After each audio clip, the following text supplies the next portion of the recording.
The internet has given us countless viral videos of entitled Karens losing their minds in public. But sometimes, their entitled behavior leads to something far more permanent. In this video, we're covering 6 Karen accidents, all caused by their own arrogance.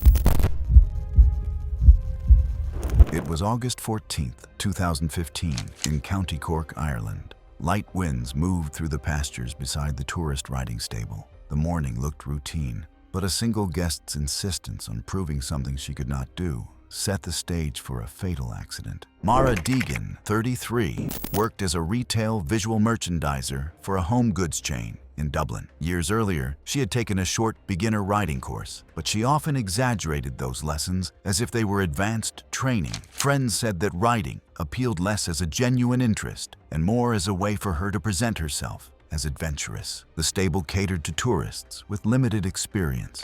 Horses were assigned by temperaments suited to varying rider skills, and equipment was fitted by staff before departure. English saddles, light and narrow, required riders to maintain proper balance, and stirrup adjustment was critical for emergency dismounts. Mara showed little patience for these steps. Staff later noted she rushed through instructions, pulling at straps herself and brushing off offers to recheck her gear. Investigators later confirmed that her stirrup leathers were set several inches too long, increasing the risk of entrapment during a fall. That morning's trail was standard, but a gusty weather advisory had been posted, noting occasional sudden wind bursts across higher ground. When told she needed the introductory horse for the warm-up loop, Mara argued loudly, insisting she could handle Bracken, a tall, energetic gelding used only for confident, balanced riders. Bystanders reported the handler repeating that Bracken reacted strongly to abrupt rein pressure. Mara ignored this, stepped onto the mounting block,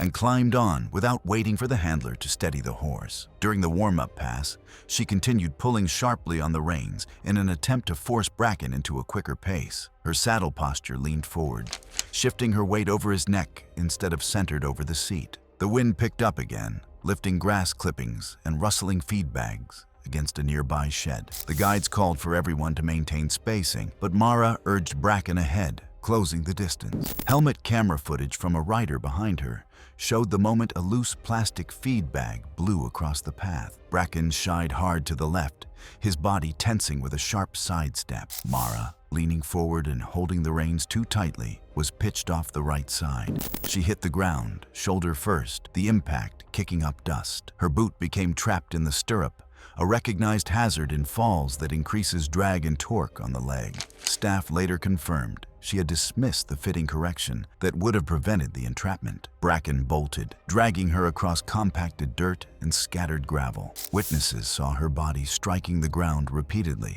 as the horse accelerated, pulling her nearly 70 yards across the lane. She collided with a wooden fence post, her torso folding sharply on impact. The post shook from the force, and she rolled once before the horse slowed. Given Mara's trajectory and the distance traveled, medical examiners later noted the combination of cranial rotation and limb torsion was consistent with a fall and drag pattern at this speed. Bracken continued forward another several steps before crashing into a low metal gate, injuring his foreleg in the process. When Bracken finally stopped near a corral gate, staff rushed in and called for help. Emergency responders arrived shortly after. Despite attempts at resuscitation, paramedics declared Mara dead at the scene due to catastrophic trauma. The coroner's report documented massive cranial injuries, atlanto-occipital dislocation at the upper spine, and extensive degloving injuries from being dragged. A veterinarian later confirmed Bracken had sustained a severe compound fracture to the right foreleg during the collision, and the injury was grave enough that he was humanely euthanized later that afternoon. The stable implemented mandatory pre-ride checks and experience verification the following month. It was September 3rd, 2016, in Manchester, England. There was a low-level tension around one house on Larchmere Road. For weeks, residents had sensed that something was building toward a confrontation. Claire Harwin, 41, worked as a data entry clerk for a local logistics company. Her colleagues said she often voiced suspicions about technology in the office. Outside work, she spent hours researching what she believed to be disruptive electromagnetic fields. Her posts in the community Facebook group ranged from long explanations of her symptoms to accusatory comments about devices other residents used. She bought EMF meters online, covered her bedroom walls with reflective insulation, and spoke frequently about wanting control over her environment. When a neighbor installed a new router, Claire documented the timing of her headaches. When another replaced old wiring, she took photos of the technician's van. By mid-2016, she had convinced herself that she was being harmed by the technology around her. The coax cables running down the sides of homes were no longer mundane infrastructure. To her, they were conduits of danger. The incident began when a new resident moved in next door and scheduled an internet installation. Claire saw the contractor's ladder from her window and assumed he was mounting a device that would direct signals into her home. Weather conditions worsened that afternoon with intermittent drizzle, leaving a thin film of moisture on the roof tiles and eaves. Despite this, Claire dragged a patio chair beneath her second-story window, climbed onto it, and pulled herself onto the roofline. The cameras across the street captured her movements clearly. She crawled along the narrow ledge, her attention locked onto a coax line running down her own exterior wall. She took a pair of kitchen shears from her jacket pocket and positioned herself to reach it. The footage shows her leaning outward, shifting more weight onto her right foot, which pressed against a section of eave coated in algae. Her shoes slid. The movement was subtle at first, a small loss of balance, but it changed her posture enough that she instinctively grabbed the gutter. The rusted brackets could not hold her weight, giving way immediately. With the support gone, her body swung outward off the ledge. She dropped approximately 22 feet, rotating slightly in the air before striking the iron fence below. Her arms and legs flailed naturally from the momentum shift.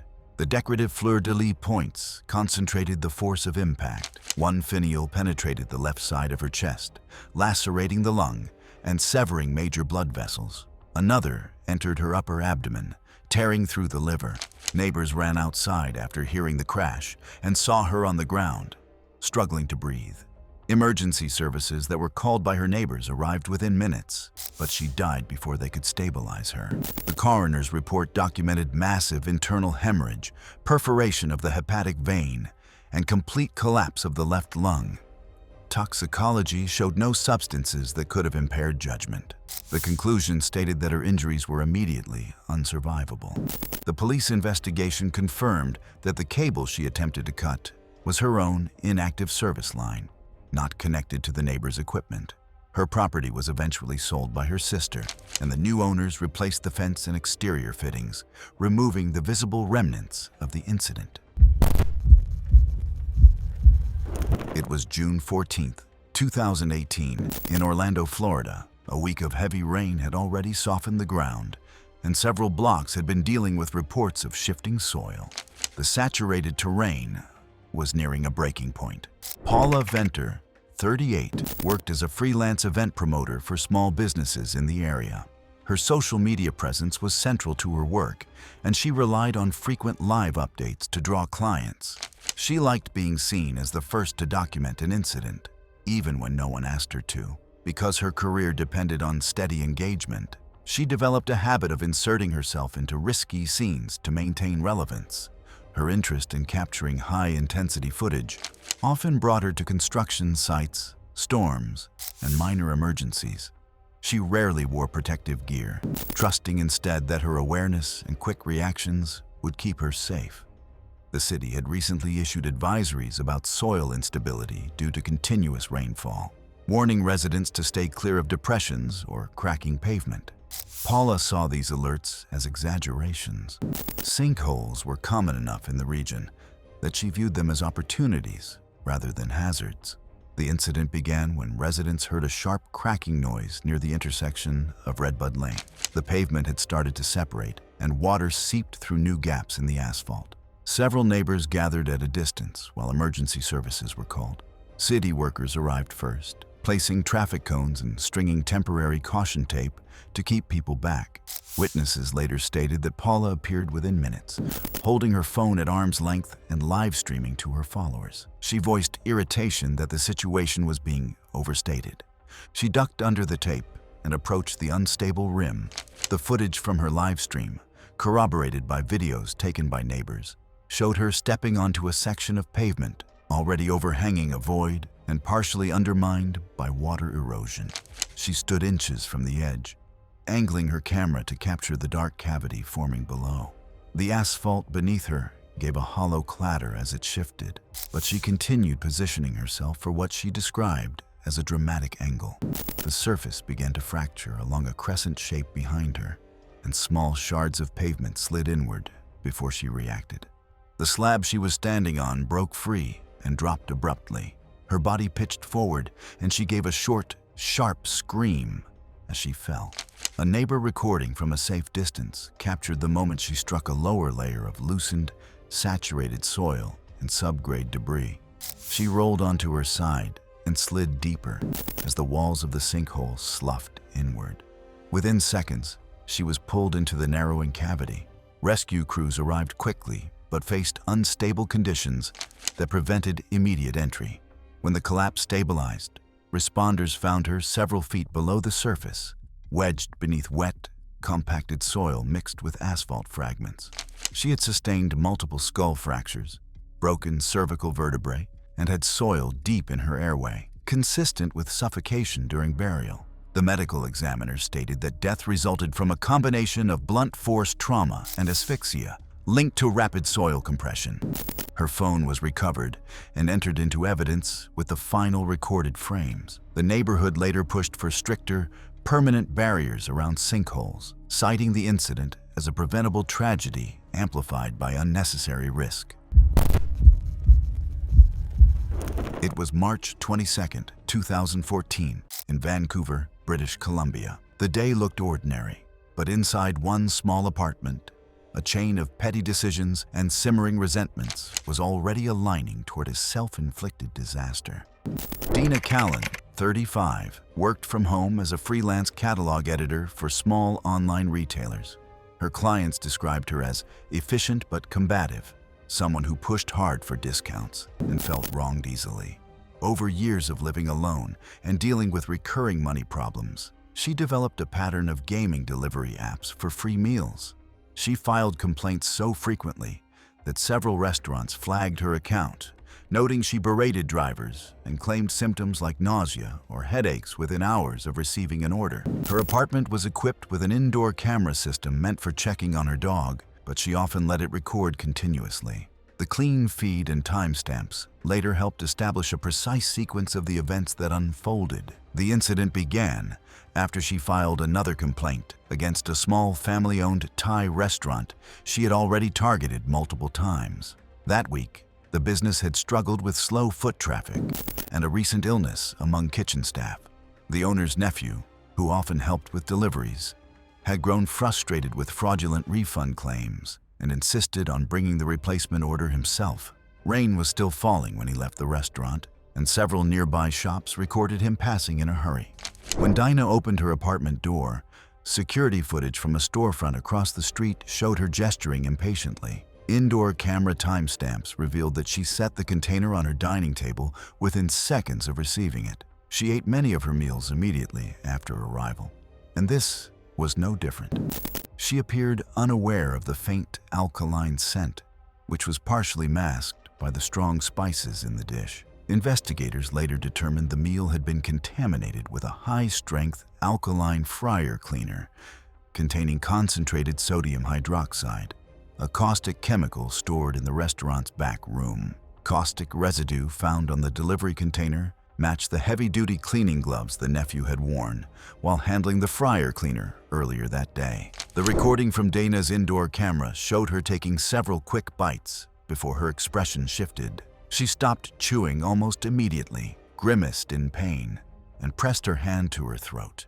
Within seconds, she gagged violently as the caustic chemical began burning her mouth and upper airway. Seconds later, she vomited forcefully as swelling in her airway progressed rapidly. She staggered, collapsed onto her side, and her breathing became erratic as her upper airway began to close. The footage recorded her entering brief anoxic spasms before she rolled onto her back and stopped breathing. The coroner documented extensive corrosive burns to the mouth and upper airway, severe laryngeal edema, and mucosal sloughing consistent with concentrated alkaline ingestion. Toxicology confirmed high concentrations of sodium hydroxide, consistent with caustic ingestion. Death was attributed to acute respiratory failure caused by rapid upper airway swelling and caustic injury, compounded by shock. Police traced the contamination to the restaurant's supply closet after matching residue from the meal to the bottles stored there. The delivery worker was arrested. Dina's family settled a civil claim quietly, and the restaurant closed within months under financial strain. It was June 2nd, 2017, in Fresno, California. In a suburban street, a city maintenance crew prepared for a routine trim of a hazardous branch near a power line. However, one resident perceived this as an intrusion, creating a fatal chain of events. Tanya Wilcox, 45, lived alone and worked as a home-based medical billing clerk. Over the years, she had filed numerous complaints against delivery drivers, landscapers, and even passing cyclists, framing their presence as threats to her peace. Her relationship with risk was paradoxical. She feared minor inconveniences, yet acted rashly when asserting control. City maintenance operations required crews to manage trees that threatened overhead lines. Bucket trucks used insulated platforms and controls protected by weatherproof casings, but operators remained vulnerable to indirect electrical exposure when water or conductive debris reached sensitive components. Modern insulated controls are designed to prevent conduction from incidental water exposure, but high-pressure streams directly into seams can create dangerous paths. Tanya had challenged these crews before, once accusing them of siphoning power from her home when they parked near her driveway. Workers were aware of prior confrontations and attempted a wider buffer that day, hoping to avoid engagement. The branch above Tanya's property line had been marked weeks earlier after a supervisor noted its weight shift and proximity to the utility feeder. As soon as the crew positioned the bucket, Tanya came out shouting, claiming the workers were removing shade that belonged to her yard. Body-worn cameras showed her pacing, phone in hand, shouting into it as she filed another 911 call. Officers, already familiar with her residence, arrived within minutes and instructed her to remain behind the tape. Instead of stepping back, she retrieved a high-pressure garden hose from the side of her house. Witnesses later said she appeared fixated on the bucket operator, muttering about corruption and unfair targeting of her property. Officers repeated warnings, reminding her to keep distance from the equipment. Tanya ignored them and advanced until she stood just outside the cordoned zone, the hose nozzle clutched tightly in one hand. As the operator raised the saw, Tanya lifted the hose and fired a concentrated stream upward. Body cam footage captured the water striking the truck's lower control panel, flooding a partially unsealed junction box. As the fault current energized the panel, the high-pressure stream created a conductive path back toward Tanya, sending current through the nozzle, into her hands and across her chest. A sharp crack sounded as water seeped into those vulnerable seams, producing a brief flashover through metal components. Tanya's arms jerked rigid, her body locking instantly under the electrical load. The hose fell slack only when her grip failed, and she collapsed backward onto the pavement, her head striking hard enough to leave a visible smear of blood. The truck's breaker tripped within seconds, preventing further conduction. Officers approached immediately, but found no pulse. Her limbs were still partially contracted, an indication of electrothermal trauma causing muscle tetany. Paramedics called by the officers arrived within minutes, but were unable to restore cardiac activity. The maintenance crew secured the area, while police collected footage and statements from the workers and neighbors. The coroner's report documented ventricular fibrillation caused by electrical shock, full-thickness burns across both palms consistent with high-voltage contact, and a skull fracture from the fall. Body cam recordings confirmed the sequence without discrepancies. The city issued a brief statement explaining that the workers followed protocol and warning residents not to interfere with electrical maintenance operations. The damaged console was replaced later that week, and the hazardous branch was removed without further incident.